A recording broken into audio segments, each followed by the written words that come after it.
Good morning students.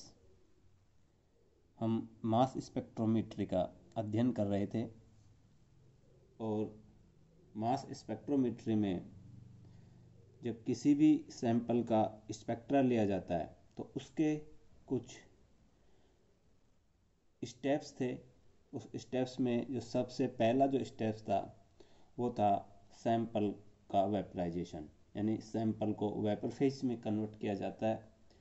फिर है उस सैंपल का आयोनाइजेशन, यानी इलेक्ट्रॉन गन के द्वारा हाई एनर्जी के इलेक्ट्रॉन उस सैंपल पर बम्बार्डमेंट किया जाता है, जिससे सैंपल के जो इलेक्ट्रॉन्स हैं वो बाहर निकल जाते हैं और वो सैंपल एक आयनिक फॉर्म में कन्वर्ट हो जाता है। मॉलिक्यूलर फॉर्म से रेडिकल आयन में वो कन्वर्ट हो जाता है। इतना हम पिछली क्लासों में, पिछले वीडियोज़ में कवर कर चुके हैं।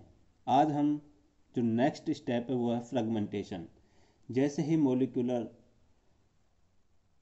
आयन का फॉर्मेशन होता है वो मॉलिक्यूलर आयन फिर फ्रेगमेंट होता है, यानी छोटे छोटे टुकड़ों में टूटता है। किस किस तरीके से मॉलिक्यूलर फ्रेगमेंट होगा उसका हम यहाँ अध्ययन करेंगे। मुख्य तौर से मॉलिक्यूलर आयन का जो फ्रेगमेंटेशन होता है वो 3 तरीके से होता है। एक तो हेट्रोलाइटिक फ्यूजन, यहाँ आप देख रहे हैं, एक तो हेट्रोलाइटिक फ्यूजन, दूसरा होमोलाइटिक फ्रेगमेंटेशन और तीसरा है मैक्लफ्टी रीअरेंजमेंट। इनको one by one, step by step, एक एक का हम अध्ययन करते हैं। सबसे पहले है हेट्रोलाइटिक फ्रेगमेंटेशन।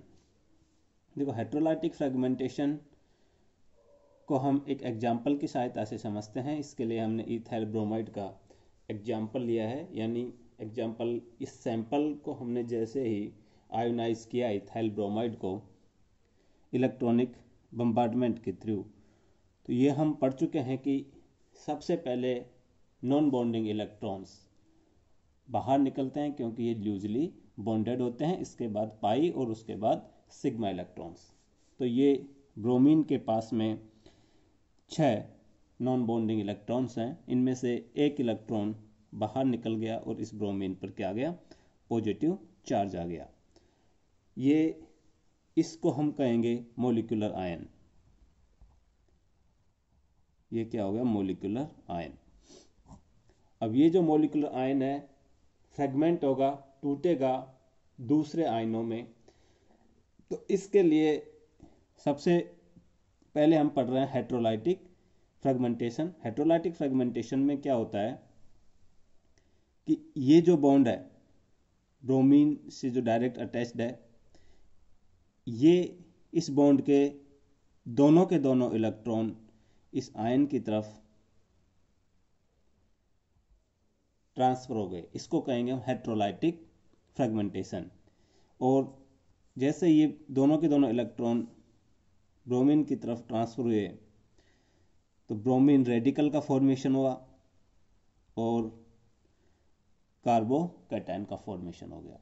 अब ये जो रेडिकल है ये तो मास स्पेक्ट्रोमीटर के द्वारा डिटेक्ट नहीं होता, और मास स्पेक्ट्रोमीटर के द्वारा केवल आयनिक स्पीसीज ही डिटेक्ट होती हैं, अर्थात ये वाली स्पीसीज मास स्पेक्ट्रोमीटर के द्वारा डिटेक्ट हो जाएगी। दूसरा इसका एग्जाम्पल लेते हैं हेट्रोलाइटिक फ्यूजन का। दूसरा एग्जाम्पल हमने ये वाला लिया है। इसके अंदर जब इलेक्ट्रॉनिक बम्बार्डमेंट करवाते हैं तो यहाँ पर भी चूंकि नॉन बॉन्डिंग इलेक्ट्रॉन्स हैं, तो इन नॉन बॉन्डिंग इलेक्ट्रॉनों में से एक इलेक्ट्रॉन बाहर और ऑक्सीजन के ऊपर पॉजिटिव चार्ज।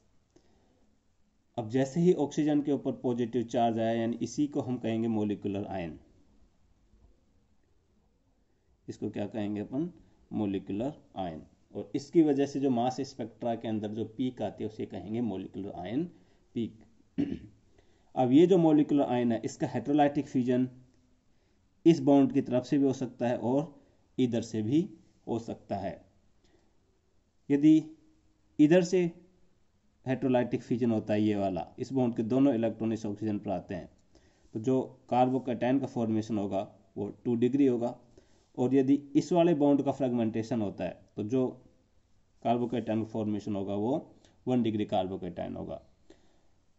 पॉसिबिलिटी तो दोनों ही हैं, दोनों तरफ से हेटेरोलाइटिक फ्यूजन हो सकता है, लेकिन ज़्यादा पॉसिबिलिटी उधर से है कि जिस फ्रेगमेंटेशन से मोर स्टेबल कार्बोकेटायन का फॉर्मेशन हो, अर्थात ये वाला हेटेरोलाइटिक फ्यूजन ज़्यादा प्रभावी रहेगा।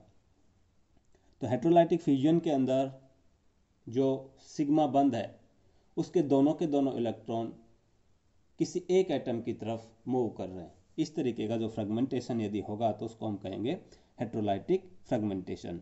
अब देखते हैं हम होमोलाइटिक फ्रेगमेंटेशन, या जिसको हम अल्फा क्लीवेज या अल्फा फ्यूजन भी बोलते हैं।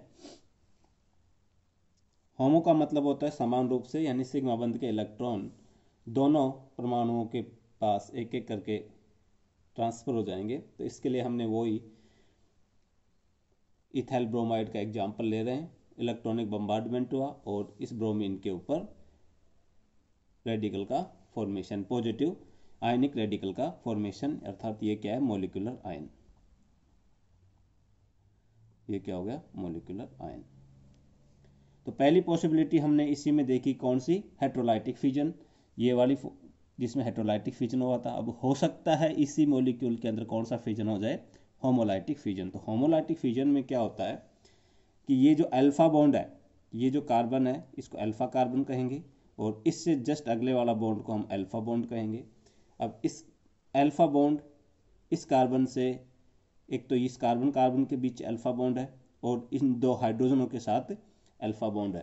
तो इस अल्फा बॉन्ड का फ्रेगमेंटेशन होगा, और फ्रेगमेंटेशन किस तरीके से होगा, ये देखो, एक इलेक्ट्रॉन इस कार्बन पर और इसका एक इलेक्ट्रॉन इस कार्बन पर, अर्थात इस बंध के 2 इलेक्ट्रॉन एक इस कार्बन पर ट्रांसफर हो गया और एक इस पर ट्रांसफर हो गया। जैसे इस पर ट्रांसफर हुआ तो इस पर कार्बन पर रेडिकल आ गया, और एक रेडिकल पहले से, एक इलेक्ट्रॉन पहले से इस ब्रोमीन पर था, दोनों ने आपस में बॉन्ड का फॉर्मेशन कर लिया, और इस तरीके से फ्रेगमेंट आयन का फॉर्मेशन हुआ। और ये रेडिकल, और ये स्पेसीज स्पेक्ट्रोमीट्री द्वारा डिटेक्ट नहीं होगी, डिटेक्ट होगी केवल आयनिक स्पेसीज। तो यहाँ इथाइल ब्रोमाइड के एग्जाम्पल से हमने दोनों तरीके के फ्रेगमेंटेशन समझ लिए, होमोलाइटिक और हेटेरोलाइटिक। और यहाँ दोनों तरीके के फ्रेगमेंटेशन होते हैं, होमोलाइटिक भी होता है और हेटेरोलाइटिक भी होता है। दोनों इस फ्रेगमेंटेशन से अलग अलग आयनिक स्पेसीज का फॉर्मेशन हो रहा है। देखो जो दूसरा एग्जाम्पल हम देखते हैं, इसके अंदर वही मॉलिक्यूलर आयन, ये कौन सा आयन बन गया, मॉलिक्यूलर आयन, मॉलिक्यूलर आयन का फॉर्मेशन हुआ। अब इस मॉलिक्यूलर आयन का हेटेरोलाइटिक फ्यूजन हम देख चुके हैं। अब होमोलाइटिक फ्यूजन है, अल्फा क्लीवेज हम देखते हैं। इसमें ये कार्बन अल्फा है, इधर ये कार्बन अल्फा है। अब अल्फा बॉन्ड का फ्रेगमेंटेशन होगा, तो अल्फा बॉन्ड, एक अल्फा बॉन्ड ये रहा, एक अल्फा बॉन्ड ये रहा, और एक अल्फा बॉन्ड ये रहा। कोई से भी एक अल्फा बॉन्ड का फ्रेगमेंटेशन होगा, और एक इलेक्ट्रॉन इसका इधर से इधर और एक इलेक्ट्रॉन इसका इधर से इधर। हमने इसका फ्रेगमेंट किसी का भी करवा सकते हैं। यदि इसका फ्रेगमेंटेशन हुआ है तो इस कार्बन और ऑक्सीजन के बीच में डबल बॉन्ड का फॉर्मेशन हो गया। ये देखिए, इस कार्बन और ऑक्सीजन, और ये CH3 रेडिकल। यदि हम इस CH3 का फ्रेगमेंटेशन करवाते इस वाले अल्फा बॉन्ड का फ्रेगमेंट, तो वो भी हो जाता, ये एक इलेक्ट्रॉन इधर और ये एक इलेक्ट्रॉन इधर, इधर की साइड डबल बॉन्ड आ जाता है। इस तरीके से होमोलाइटिक फ्यूजन होता है। ये इसको हम अल्फा फ्यूजन भी बोलते हैं, अल्फा क्लीवेज भी बोलते हैं। इसके लिए अल्फा बॉन्ड का होना अनिवार्य है। अब ये तो होमोलाइटिक और हेटेरोलाइटिक फ्रेगमेंटेशन हुए। अब कौन कौन सी पीक्स आएंगी मास स्पेक्ट्रम में, उसको देखते हैं। मैक्लफ्टी रीअरेंजमेंट हम अगले वीडियो में कवर करेंगे, थोड़ा इंपॉर्टेंट है, थोड़ा लंबा भी है मैक्लफ्टी रीअरेंजमेंट, जिसको थोड़ा विस्तार से समझेंगे। पहले हम इसका एक एग्जाम्पल ले लेते हैं, जैसे इथाइल ब्रोमाइड का एग्जाम्पल ले लिया। इथाइल ब्रोमाइड का जो मास स्पेक्ट्रोमीट्री के अंदर जो स्पेक्ट्रा प्राप्त होगा इथाइल ब्रोमाइड को, किस तरीके से होगा, तो इथाइल ब्रोमाइड मास स्पेक्ट्रोमीट्री के अंदर जो हमको स्पेक्ट्रा मिलता है, उसमें ये जो एक्स एक्सिस है, इस पर तो m/z रेशियो लिया जाता है, और वाई एक्सिस के ऊपर रिलेटिव अबंडेंस